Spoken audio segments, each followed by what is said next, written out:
Hello दोस्तों, आज हम आपको सुनाने जा रहे हैं एक कहानी। कहानी स्टीरियो केमिस्ट्री की। आखिर स्टीरियो केमिस्ट्री की कहानी हम क्यों सुने? इसके पीछे ये है कि सबसे पहले आप टेक्स्ट बुक में हम इसके बारे में पढ़ते हैं, अलग अलग राइटर्स की आप बुक्स पढ़ते हैं, हमें इसमें कोई इंटरेस्ट नहीं आता, काफी बोरिंग भी लगती है। कुछ मेधावी छात्रों को छोड़ दिया जाए तो बाकी को इसमें काफी प्रॉब्लम्स होती हैं। तो मैंने सोचा क्यों न टेक्स्ट बुक को हटाकर हम इसको एक कहानी के रूप में आपके समक्ष प्रस्तुत करें। हम ये बताने की कोशिश करें कि हमें स्टीरियोकेमिस्ट्री क्यों पढ़नी है, हमारी बॉडी से क्या इसका लेना देना है, हमारे डेली लाइफ के एक्टिविटीज से इसका क्या लेना देना है। हम अगर एटम्स मॉलिक्यूल से मिलकर बने हुए हैं तो हमारी प्रॉपर्टी भी एटम मॉलिक्यूल्स की प्रॉपर्टी से रिलेट करता होगा। तो जो एटम मॉलिक्यूल्स की प्रॉपर्टी है, बिहेवियर है, वो हमारी प्रॉपर्टी और बिहेवियर हो सकता है। तो उसको अच्छे से समझने के लिए हम स्टीरियोकेमिस्ट्री पढ़ते हैं। हम कोशिश करते हैं कि अपने प्रॉब्लम का सलूशन स्टीरियो केमिस्ट्री के तरीके से निकाला जाए, और वहां पर जो हम रणनीति स्ट्रेटजी अपनाते हैं वही हम अपने इस डेली लाइफ में भी अपनाने की कोशिश करें। और अंत में हम आपको बताएंगे कि स्टीरियो केमिस्ट्री का बेसिक केमिस्ट्री से अहम ब्रह्मास्मि तक की यात्रा क्या है। इसके बारे में आध्यात्मिक पहलू के बारे में भी हम समझने की कोशिश करेंगे। तो आप इस पूरे कंटेंट को, पूरी कहानी को सुनने के लिए अंत तक बने रहिएगा। चलिए हम शुरुआत करते हैं।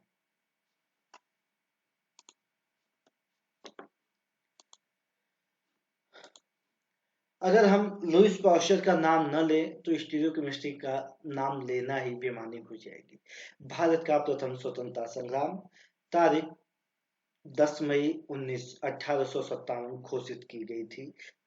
लेकिन उसके ठीक लगभग 9 साल पहले घटना होती है लुईस पाश्चर के साथ। इन्होंने देखा कि अगर टार्टरिक एसिड इमली में पाया जाता है, तो इन्होंने कहा कि अगर टार्टरिक एसिड को इन्होंने रिसर्च करके पाया कि अगर एल्कोहल से हम बनाते हैं तो उसमें ऑप्टिकल रोटेशन की प्रॉपर्टी होती है, लेकिन किसी दूसरे सोर्स से अगर इसको हम बनाते हैं तो उसमें ऑप्टिकल रोटेशन की प्रॉपर्टी नहीं होती है। तो इस बेस पर इन्होंने ऐसा आइडिया लगाया कि शायद इसमें कुछ बिहेवियर, जो ऑप्टिकल रोटेशन की बिहेवियर होती है, कुछ स्पेसिफिक है। इनको नहीं मालूम था कि बहुत बड़ा क्रांति बन जाएगी। लेकिन क्रांति बलिदान मांगती है, और ये बलिदान मानव समाज ने चुकाया। घटना है भारत की आजादी के ठीक 10 साल बाद की, यानी जी हाँ, आप सही समझ रहे हैं, 1957। 1957 इतना महत्वपूर्ण है क्योंकि उस समय, जैसा आपके न्यूज आर्टिकल आपके स्क्रीन पर दिख रहा होगा, थैलिडोमाइड की घटना है। ये एक प्रकार का ड्रग है जो लेप्रोसी के लिए यूज किया जाता है।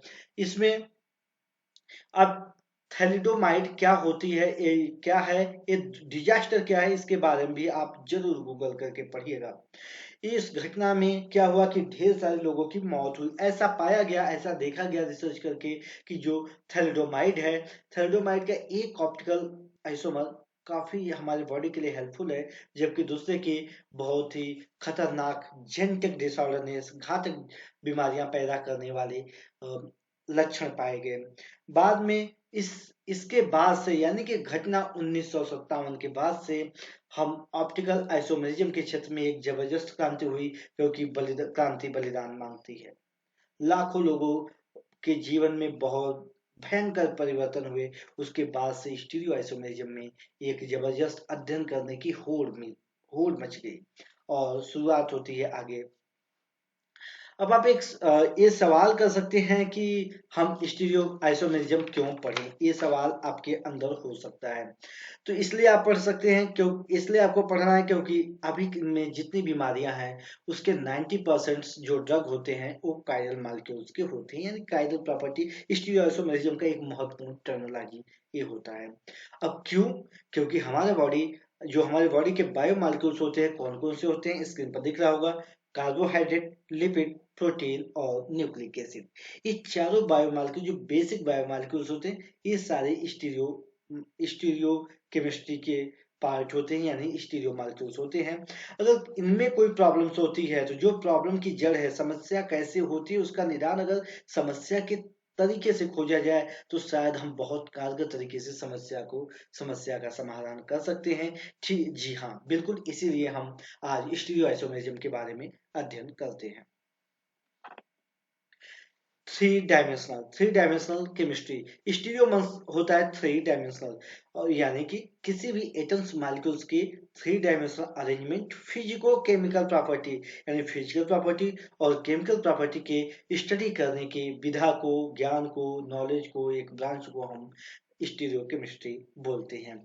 स्टीरियो केमिस्ट्री बहुत ही महत्वपूर्ण है, क्योंकि इस संसार में कोई भी ऐसी चीज नहीं है, जीवित मालिक्यूल, जीवित प्राणियों की बात करें, क्रिएचर ऑर्गेनिज्म की बात करें, जो थ्री डायमेंशनल नहीं है। तो अगर सारी चीज थ्री डायमेंशनल है तो क्यों ना हम थ्री डायमेंशनल स्टडी करें। लेकिन अगर भारत के ज्योतिष की बात किया जाए, इंडियन सिविलाइजेशन कल्चर की बात किया जाए, तो हमारे यहाँ चीजें थ्री डायमेंशन में बात ही नहीं होती, हमारे यहाँ फाइव डायमेंशन की बात होती है। फाइव डायमेंशन का मतलब पंचांग, इसलिए हमारे यहाँ जो ज्योतिष गणनाएं होती हैं वो पंचांग के आधार पर होती हैं। चलिए हम आगे समझते हैं। एट्रॉप आइसोमेरिज्म क्या होता है।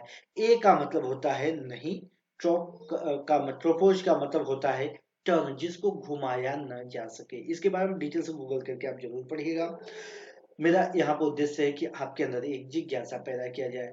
तो ए बाइफिनाइल ग्रुप के लिए, बाई अराइल्स ग्रुप के लिए होता है, जिसमें क्या होता है कि जो बाइफिनाइल ग्रुप है, बाई अराइल्स ग्रुप है, उसके दोनों साइड अलग अलग ग्रुप अगर जुड़े हुए हैं तो हम ऐसा मानते हैं कि उसमें क्या होता है, काइरल एक्सेस होता है, और जिसकी वजह से उसके फिजिको केमिकल प्रॉपर्टी अलग अलग हो सकते हैं। और जिसकी एक बहुत महत्वपूर्ण बात है कि इसका हाफ लाइफ कम से कम 1000 सेकेंड का होना चाहिए। Cis trans isomerism. दोस्तों आपको बताएं, सिस ट्रांस आइसोमेरिज्म बहुत ही महत्वपूर्ण है। सिस ट्रांस आइसोमेरिज्म संसार का, समाज का, देश का एक व्यवहार भी होता है। और इसको और अच्छे से भारत की भाषा में समझना हो तो इजेड आइसोमेरिज्म होता है। आप cis trans isomerism, E Z isomerism, enantiomer, diastereomers, इन सारी चीजों को अगर आप परखेंगे, फिर भारत के समाज को देखेंगे, तो हमारे यहाँ जो वर्ण जाति व्यवस्था नहीं, वर्ण व्यवस्था है, कुछ इसी तरीके से उनका व्यवहार किया गया है।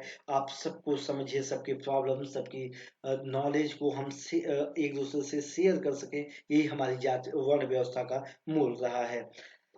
अब सिस ट्रांस क्या होता है, स्क्रीन पर मैंने दिखाने की कोशिश किया है, जेड को मैंने दिखाया, लेकिन सिस ट्रांस को पहले समझते हैं।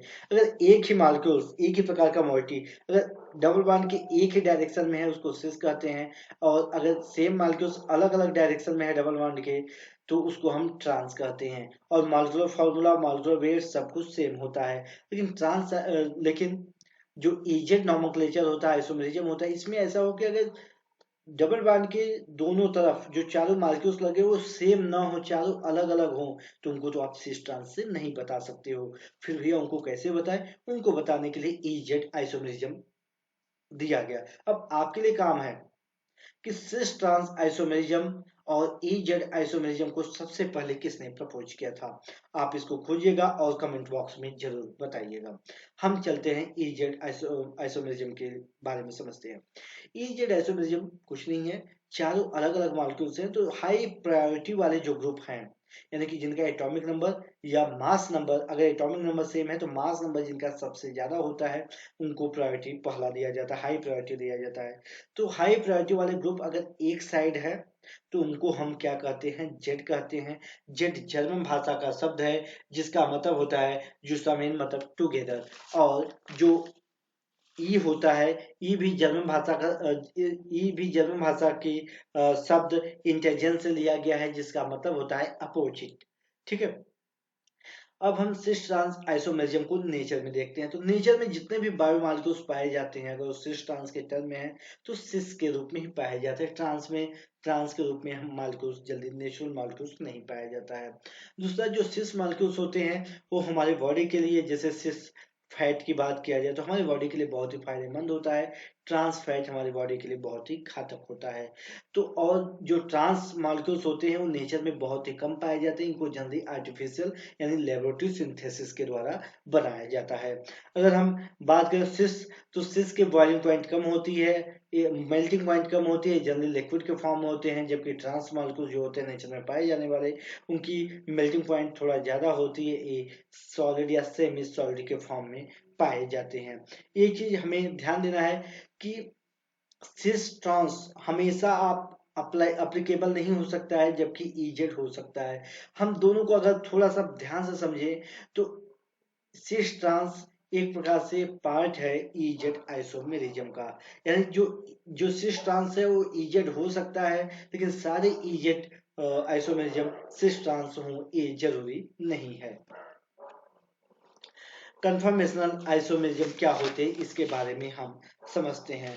तो कन्फर्मेशन आइसोमेरिज्म का मतलब होता है कि ऐसा ऐसे आइसोमेरिज्म को देखो, उनको रोटेट करा के अगर उनका अरेंजमेंट चेंज किया जा सकता है, उनको देखने का नजरिया अलग हो। आपके सामने अभी कोई दूसरा मालिक्यूल्स हो, जैसे स्क्रीन पर आपको दिख रहा है, जो कोई मालिक्यूल्स है उसको आप रोटेट करा दो, उसको रोटेट कराकर आपको दूसरा मॉलिक्यूल आ जाए। तो रोटेशन जो कन्वर्ट किया जाए सिंगल बॉन्ड के अराउंड रोटेशन करके, तो इसको हम कंफर्मेशनल आइसोमेरिज्म कहते हैं। अब सवाल फिर मैं आपको दूंगा, अब ये आपके लिए सवाल है, आप ये बताएंगे कि कितनी एनर्जी बैरियर होनी चाहिए होती है कंफर्मेशनल आइसोमेरिज्म के बीच में। कैरलिटी और एंटी माइक्रोबियल प्रॉपर्टी के बारे में हम यहाँ आपसे डिस्कस करने वाले हैं। तो जितने भी आप जानते हो कि हमारी हमारी बॉडी जो होती है वो काइरल मॉलिक्यूल से बनी होती है। काइरल शब्द को सबसे पहले काइरोस से लिया गया, जिसका मतलब हैंडेडनेस, यानी कि हाथ। तो हाथ जिस प्रकार से आप देखते हैं, हाथ एक दूसरे के मिरर इमेज है, लेकिन सुपर इम्पॉसिबल है, ठीक है, मतलब एक दूसरे पर इम्पोज नहीं किया जा सकता डिक्टो। तो एक कायरलिटी के लिए बेसिक इसका डिफिनेशन इस बताया गया।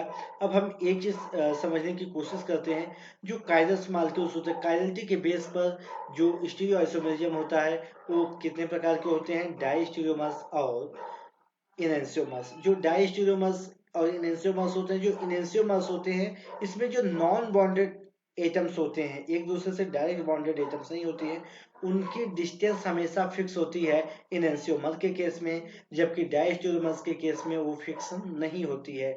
इसलिए इनेंसियोमर के केस में नॉन बॉन्डेड एटम्स जो होती हैं अरेंजमेंट में, थ्री डायमेंशनल अरेंजमेंट में, उनकी अगर डिस्टेंस फिक्स होती है तो इनकी एनर्जी भी फिक्स होती है, इसलिए उनकी फिजिको केमिकल प्रॉपर्टी सेम होती है और उनको किसी भी फिजिकल मेथड से उनको अलग नहीं किया जा सकता है। जबकि जो डाइस्टेरियोमर्स होते हैं उनमें जो नॉन बॉन्डेड एक दूसरे से डायरेक्ट बॉन्डिंग में एटम्स नहीं होते, उनके बीच की डिस्टेंस फिक्स नहीं होती है, यानी कि फिजिकल प्रॉपर्टी उनकी चेंज की जा सकती है और उनको आसानी से लैबोरेटरी में सिंथेसिस करके अलग किया जा सकता है। अब कायरल एटम्स, यदि किसी भी मॉलिक्यूल्स में number of chiral atoms n है तो उसके total stereo isomerism 2 to the power n होते हैं। ये हमें ध्यान देना होगा। अब यहाँ पर एक चीज मैं और आपको बताता हूँ, हमें क्यों कायरलिटी को पढ़नी है। तो सबसे पहले ड्रग एक्शन के बारे में हम समझते हैं। तो हमारी बॉडी में जो ड्रग जाता है उसकी एक्टिविटी को जो गवर्निंग फैक्टर हैं, कौन कौन से फैक्टर अफेक्ट करते हैं, पहला होता है कायरलिटी। हमारी बॉडी का सिस्टम पूरा कायरल कायरल सिस्टम है। जो ड्रग जाएगा वो भी कायरल सिस्टम। तो एक कायरल कायरल जो सेंटर होते हैं उसकी एक्टिविटी मैकेनिज्म को समझने के लिए हमें कायरल ड्रग की जरूरत होती है, इसलिए हम स्टीरियोकेमिस्ट्री पढ़ते हैं। दूसरा होता है जियोमेट्रिकल आइसोमेरिज्म। जियोमेट्रिकल आइसोमेरिज्म को आप आसानी से समझिए, सिस प्लेटिन हमारे बॉडी के लिए एंटी कैंसर का काम करती है, जबकि ट्रांस प्लेटिन का इनएक्टिव होता है, उसका कोई बॉडी पर बिहेवियर नहीं होता है। रिंग स्ट्रेन, तीसरा फैक्टर है रिंग स्ट्रेन। तो अगर रिंग स्टेम 4 मेंबर्ड और 3 मेंबर्ड रिंग में यदि नाइट्रोजन ऑक्सीजन सल्फर कोई भी हेटेरो एटम जुड़ा हुआ है तो उस एटम की एक्टिविटी बहुत ज्यादा हो जाएगी। बहुत ज्यादा एक्टिविटी होने की वजह से उसका डायरेक्ट एक्शन हो जाएगा। और पोलरिटी, पोलरिटी के बेस पर अब हमारे बॉडी में दो तरीके से ट्रांसपोर्ट होता है, एक तो लिपिड के थ्रू, दूसरा होता है एक्वस के वाटर के थ्रू। तो अगर पोलरिटी ज्यादा होगा तो वाटर सॉल्बिलिटी होगी, और अगर पोलरिटी कम होगा तो लिपिड सॉल्बिलिटी होगी। लिपिड सॉल्बिलिटी होगी तो उसका जो परमिबिलिटी होगी लिपिड लेयर में वो ज्यादा होगी, और अगर पोलर ज्यादा है तो उसकी एक्वस एक्वस मीडिया में परमिबिलिटी ज्यादा होगी। आरएस और डीएल नामकलेचर की अगर हम बात करें तो आरएस और डीएल नामकलेचर बहुत ही जबरदस्त कॉन्सेप्ट है।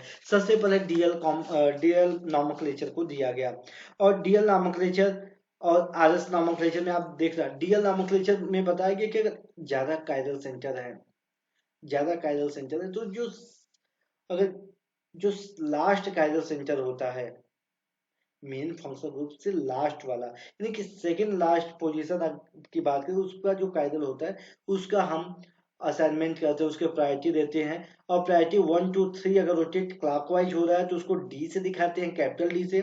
और एंटी क्लॉकवाइज उसका रोटेशन हो रहा है तो उसको हम किससे दिखाते हैं, एल से दिखाते हैं। और लेकिन ये सबके लिए लागू नहीं होता है, एक कार्बोहाइड्रेट और अमीनो एसिड के लिए होता था। तो एक हम जनरल मैकेनिज्म की जरूरत हुई जिसे आरएस नामक लेजर कहा जाता है, आरएस सिस्टम कहा जाता है। इसको सीआईपी ने बताया था, इसलिए सीआईपी के नाम के बेस पर सीआईपी रूल कहा गया है। आरएस नामक लेजर में कहा गया है कि दो मेन चीजें हैं आपको आज नोमेनक्लेचर में कुछ याद ही नहीं करना है भाई, दो चीज आप ध्यान दो, आपका हमेशा सही होगा। पहला कंडीशन है कि हमेशा असाइन करो प्रायोरिटी वन, सबसे ज्यादा प्रायोरिटी यानी जिसका एटॉमिक नंबर ज्यादा हो या एटॉमिक नंबर सेम हो तो उनका मॉलिक्यूलर नंबर यानी एटॉमिक मास या मॉलिक्यूलर मास सबसे ज्यादा हो, उसको आपको देखना है। तो जिसका सबसे ज्यादा हो उसको प्रायोरिटी दीजिए और 1 2 3 घुमाइए। अगर 1 2 3 वो क्लॉकवाइज हो रहे हैं तो आर, और एंटी क्लॉकवाइज या रिवर्स क्लॉकवाइज हो रहे हैं तो एस कीजिएगा। लेकिन अभी असाइनमेंट करने के बाद आपको ये देखना है, मालिक्यूल्स को रिपोजिशन करना है, ये देखना है कि जो लोवेस्ट प्रायोरिटी वाला ग्रुप है आपकी आंखों से दूर की तरफ हो, यानी नीचे की तरफ हो। तो उसके आधार पर फिर आपको अरेंजमेंट करना है, इसको घुमाना है और आप देखना। अब एक चीज यहाँ पर और मुझे आपको बताने की जरूरत है कि जो ऑप्टिकल आइसोमेरिज्म होते हैं, जो ऑप्टिकल आइसोमेरिज्म होते हैं, इसका प्लेन पोलराइज लाइट से जो आपको यहाँ पर आर एस या डीएल नॉमेनक्लेचर दिख रहा है, इस बेस पर आप मॉलिक्यूल को डीएल या आर एस दिखाकर उसके ऑप्टिकल एक्टिविटी को आप नहीं बता सकते हो कि वो लाइट को, प्लेन पोलराइज लाइट को डी डायरेक्शन में यानी क्लॉकवाइज घुमाएगा कि एंटी क्लॉकवाइज घुमाएगा। ये कैसे पता चलेगा, ये मॉलिक्यूल्स को आप ऑप्टिकल कंडीशन में रख कर ही बताएंगे। हाँ, ऑप्टिकल कंडीशन में रखे प्लेन पोलराइज आपने पास कराया सॉल्यूशन पर, तो प्लेन पोलराइज लाइट को क्लॉकवाइज डायरेक्शन में घुमा दिया तो उसको स्मॉल डी से डिनोट किया जाता है, या प्लस ब्रैकेट में प्लस से इसको डिनोट किया जाता है। यदि हमारा मालिक्यूल सोल्यूशन में जिसमें डिजॉल्व करके प्लेन पोलराइज लाइट अगर पास कराया जाता है, वो उसको लेफ्ट मतलब एंटी क्लॉकवाइज डायरेक्शन में उसको घुमाती है, तो उसको हम लीवो यानी कि लेफ्ट साइड यानी स्मॉल एल से दिखाते हैं। जो कैपिटल डी और कैपिटल एल होता है, ये आप कह सकते हो कि एब्सोल्यूट कॉन्फ़िगरेशन होता है, जबकि जो स्मॉल डी और स्मॉल एल होता है ये ऑप्टिकल रोटेशन को व्यक्त करता है।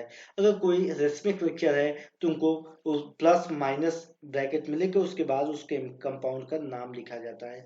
तो दोस्तों हम आगे बात करते हैं ह्यूमन बॉडी। हमारी बॉडी में 7 एनर्जी चक्राज हैं, सबकी अपनी अपनी प्रॉपर्टी है। अब जैसे कि इस चीज को आप समझ रहे हैं तो एक चीज आप समझिएगा कि एक कंप्लेन ढेर सारे गार्जियन, ढेर सारे दोस्त लोग भी करते हैं कि शादी के बाद मेरा दोस्त बदल गया। ऐसा इसलिए होता है कि वो जब तक न्यूट्रल कंडीशन में था, उसके साथ उससे कायरल ऑक्सिलरी या कायरल मालिक्यूल्स नहीं था, तो वो तो नॉर्मल बिहेवियर शो करेगा। लेकिन एक कायरल मालिक्यूल के साथ अगर दूसरा कायरल मालिक्यूल जुड़ता है, या तो इनएंसियोमर बनेगा या तो डायस्टेरियोमर्स बनेगा। इनएंसियोमर या डायस्टेरियोमर्स जो बनेगा उसकी physico chemical property normal molecule से अलग होगा। अगर फिजिको केमिकल प्रॉपर्टी चेंज हो रही है तो जो लड़का जिस लड़की की बात करें शादी के बाद बदल गया है, तो भैया उसका बदलना तो स्वाभाविक है, क्योंकि ये तो नेचुरल सी बात है। मैं यहाँ पर ह्यूमन बॉडी और वैदिक कॉन्सेप्ट की बात कर रहे हैं। तो हमारी बॉडी में 7 एनर्जी सेंटर्स होते हैं जिनके बारे में आप आसानी से कहीं आप पढ़ सकते हैं।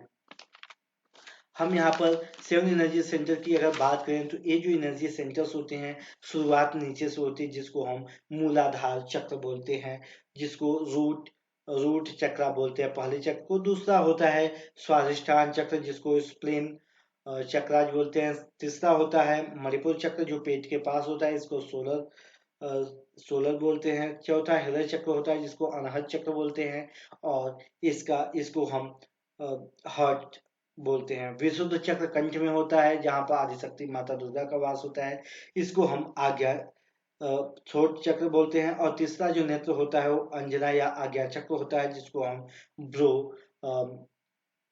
चक्राज बोलते हैं। और सबसे ऊपर सहस्त्रधार चक्र होता है, जिसको क्राउन चक्रा या एनर्जी सेंटर बोलते हैं। ये जो चक्रा होती है ये स्टीरियोकेमिस्ट्री का सबसे एडवांस रूप है। कैसे है ये आपको हम दूसरे एपिसोड में बताएंगे, लेकिन उसके पहले हम अगले एपिसोड में आपके लिए एक तैयार करके आए हैं। वो क्या है कि कैसे हम केमिकल फिजिकल मेथड से हम स्टीरियोआइसोमर का रिजोल्यूशन करते हैं। तो रिजोल्यूशन इनका कॉन्सेप्ट क्या है, इनके बारे में डिटेल से हम आपको दूसरे वीडियो में साझा करेंगे। उसकी कहानी, उसके बारे में सारे कॉन्सेप्ट। आपको ये वीडियो जो अच्छा लगा होगा तो जरूर कमेंट करके बताइएगा और अपने दोस्तों के साथ शेयर कीजिएगा।